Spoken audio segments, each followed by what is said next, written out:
Tidak ada guru yang terbaik di muka bumi ini kecuali junjungan Nabi Agung Muhammad SAW. Ada seorang muallim, seorang ustadz, seorang dai, kemudian lisannya, mulutnya ini tidak bisa dijaga. Bagian daripada adab ya bagi seorang muallim, seorang guru.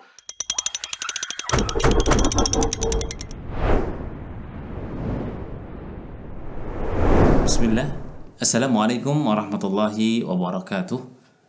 Alhamdulillahi wahidil qahar, wa khalaqal laila wan nahar, wa ja'ala samawati wal bihar, wa sakhara samsa wal qamar. Asyhadu an la ilaha illallah wa asyhadu anna Muhammadan abduhu wa rasuluhu sayyidul mursal wa ala alihi sayyidul mukhtar wa man tabi'ahum bi ihsan ilal jannati wan nari, amma ba'd.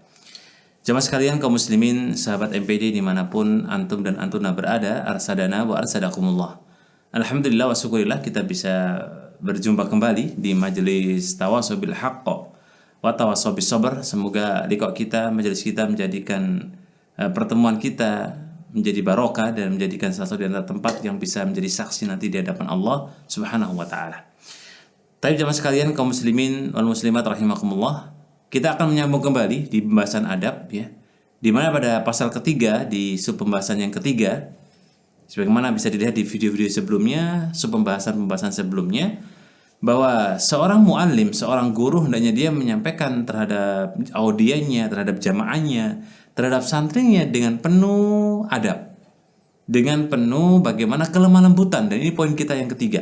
Di sub pembahasan yang ketiga dalam bab yang ketiga membahas tentang seorang muallim hendaknya dia memberikan pelajaran dengan lemah lembut. Karena Allah Subhanahu wa taala mencintai sesuatu yang sifatnya adalah rifq, kelemah lembutan dalam semua aspek, dalam semua diri kita, perbuatan kita, amaliyah kita, lisan kita. Allah mencintai kelemah lembutan, termasuk di antaranya adalah bagi seorang muallim, dan ini bagian daripada adab. Bagian daripada adab adalah seorang muallim bagaimana dia kemudian memberikan kepada muridnya, kepada santrinya, kepada siswanya untuk memiliki karakter bagaimana dia dengan lemah lembut. Bukankah Nabi kita Muhammad bin Abdullah sallallahu alaihi wasallam telah memberikan contoh terbaik bagaimana dalam metode mengajar, bagaimana kemudian beliau dalam tarbiyah, mendidik. Tidak ada guru yang terbaik di muka bumi ini kecuali junjungan Nabi Agung Muhammad sallallahu alaihi wasallam. Kita lihat kasus bagaimana ketika beliau mendidik orang-orang Badui. Kita lihat bagaimana Nabi ketika kemudian mendidik orang-orang yang baru masuk Islam. Kita lihat bagaimana Nabi mendidik para sahabatnya. Kelemah lembutan beliau yang kemudian sampai orang Badui berkata dan memiliki statement, semoga saya dan Muhammad yang dirahmati. Ketika kisah bagaimana orang Badui itu kencing di masjid, kemudian semua para sahabat waktu itu dalam kondisi marah, kecuali junjungan Nabi Agung Muhammad bin Abdullah sallallahu alaihi wasallam. Ini menunjukkan bahwa Nabi kita Muhammad bin Abdullah memiliki karakter dalam mendidik yang sangat luar biasa, lemah lembut.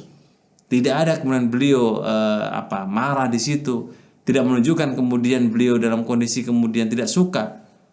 Kalaupun kemudian dalam kondisi beliau agak tegas ya, kemudian beliau agak tinggi suaranya ketika dalam beberapa poin, sesuatu yang wajar. Ya, oleh karenanya di poin yang ketiga dalam bab yang ketiga ini, bagaimana kemudian kelemah lembutan itu ada dalam diri kita sebagai seorang muallim, seorang guru, dan salah satu di antaranya adalah bab masalah lisan.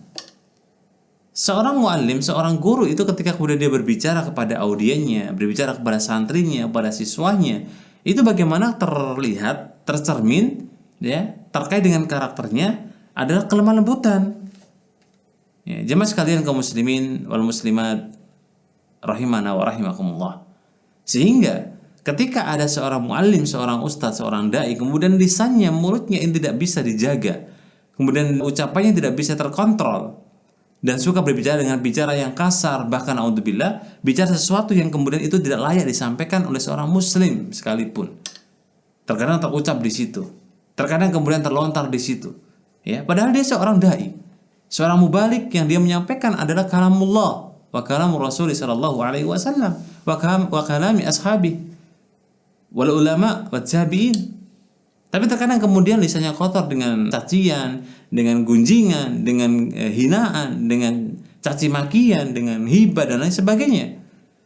Maka ini pastinya bukan bagian daripada adab ya bagi seorang muallim, seorang guru ketika kemudian berbicara masalah layyin, kelemah lembutan. Makanya sifat salah satu di antara kelemah lembutan itu akan muncul dalam basyasah, ya, kayak semacam murah senyum, kemudian mengajak kontak dengan jamaahnya, mengajak kemudian open kontak, kemudian seakan kemudian kita berada di satu frekuensi yang sama, itu kan bagian daripada untuk menarik daya dakwah kita.